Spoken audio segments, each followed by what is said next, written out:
La question est... Pourquoi pas? Pourquoi je travaillerais pas pour la NSA? Et ça, c'est une colle. Je vais essayer d'y répondre. Disons que je travaille pour la NSA et qu'on dépose un code sur mon bureau. Un code réputé inviolable. Mettons que je tente ma chance et mettons que je réussisse. Là, je suis très content de moi, parce que j'ai bien fait mon travail. Sauf que c'était peut-être le code de l'emplacement d'une armée rebelle au Moyen-Orient ou en Afrique du Nord. Une fois qu'on repère le lieu, on bombarde le village où les rebelles se cachent et 1500 personnes que je n'ai jamais vues, qui ne m'ont jamais rien fait, sont tuées.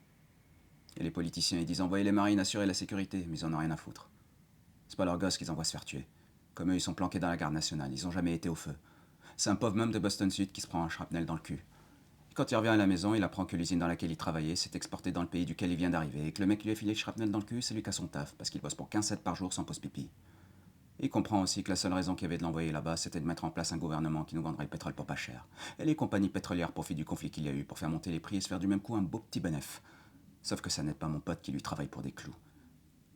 Et les compagnies pétrolières traînent un max à faire livrer le pétrole. Peut-être même qu'ils vont employer un alcoolique comme capitaine. Un buveur de martini qui s'amuse à faire des slaloms entre les icebergs jusqu'au jour où il en frappe un, le pétrole se déverse et tue toute vie dans l'Atlantique Nord.